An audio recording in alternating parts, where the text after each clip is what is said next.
দর্শক, সচিবালয়ে অফিস করছেন প্রধানমন্ত্রী তারেক রহমান। সেখানে সহকর্মী সাইফুল রিপন। সাইফুল, প্রধানমন্ত্রীর আজকের কর্মসূচি কি জানাবেন?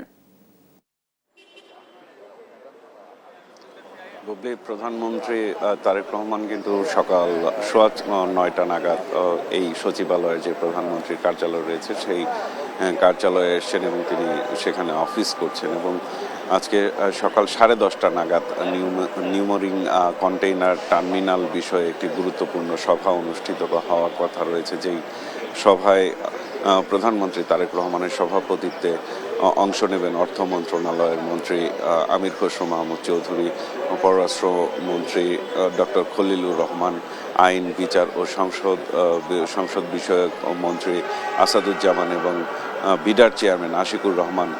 তাদের কিন্তু এই বৈঠকে অংশগ্রহণের কথা রয়েছে এবং নিউমেরিং কন্টেইনার টার্মিনাল নিয়ে গুরুত্বপূর্ণ বিষয়গুলো নিয়ে আলোচনা করা হবে এবং প্রধানমন্ত্রীর পক্ষ থেকে সেই বিষয়গুলো নিয়ে গুরুত্বপূর্ণ নির্দেশনা দেওয়া হবে। এবং এর পরবর্তীতে কিন্তু বেলা 12:30টা নাগাদ বিএনপির যে নির্বাচনী প্রতিশ্রুতি ছিল ফ্যামিলি কার্ড, এবং ফ্যামিলি কার্ডের বিষয়ে আজকে দ্বিতীয় দিনের মতো আলোচনা অনুষ্ঠিত হবে। এবং যেহেতু বিএনপির নির্বাচনের আগে থেকে একটা প্রতিশ্রুতি দেয়া ছিল যে সারা দেশের নারীদের স্বাবলম্বী করার পাশাপাশি নারীর ক্ষমতায়নকে এগিয়ে নেওয়ার জন্য যেই বিএনপির পক্ষ থেকে যেই উদ্যোগ, যে প্রত্যেকটি পরিবারের নারী সদস্য একজন নারী সদস্যকে অর্থনৈতিকভাবে সক্ষম করে তোলা, সেই তারই অংশ হিসেবে কিন্তু এই ফ্যামিলি কার্ড বিতরণের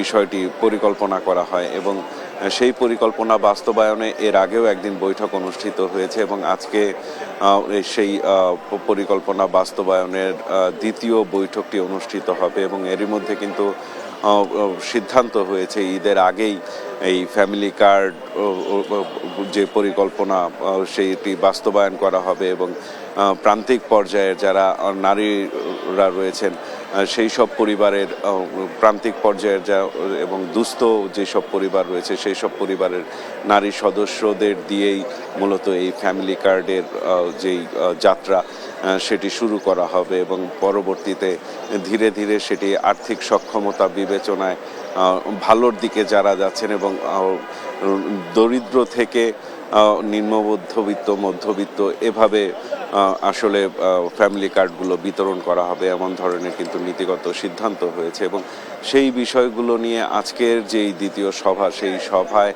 আরও বিস্তারিত যেই সিদ্ধান্তগুলো আসবে সেই সিদ্ধান্তগুলো আসলে সভা শেষে আমরা মন্ত্রীরা যারা রয়েছেন তাদের মাধ্যমে আমরা জানতে পারবো এবং তাদের মাধ্যমে আপনার মাধ্যমে দর্শকদের জানানোর চেষ্টা করব। এর পাশাপাশি কিন্তু এই সরকার দায়িত্ব গ্রহণের 180 দিনের মধ্যে মানুষের জীবনযাপনে এবং জনজীবনে যাতে ন্যূনতম পরিবর্তন লক্ষ্য করা যায় সেই ধরনের কর্মসূচিগুলো নিয়ে কিন্তু কাজ করার চেষ্টা করছে বিএনপি সরকার। এবং সেই লক্ষ্যটাকে বাস্তবায়নের জন্য প্রতিদিনই কিন্তু প্রধানমন্ত্রী এই সচিবালয়ের কার্যালয়ে যেমন অফিস করছেন এবং সংশ্লিষ্ট বিভিন্ন মন্ত্রণালয়গুলো আছেন সেই মন্ত্রণালয়গুলোর যারা মন্ত্রী, প্রতিমন্ত্রী রয়েছেন, ঊর্ধ্বতন কর্মকর্তারা রয়েছেন, সচিবরা রয়েছেন, তাদের কিন্তু গুরুত্বপূর্ণ নির্দেশনা দিয়ে যাচ্ছেন এবং দ্রুততম সময়ে জনগণের প্রতি বিএনপির যেই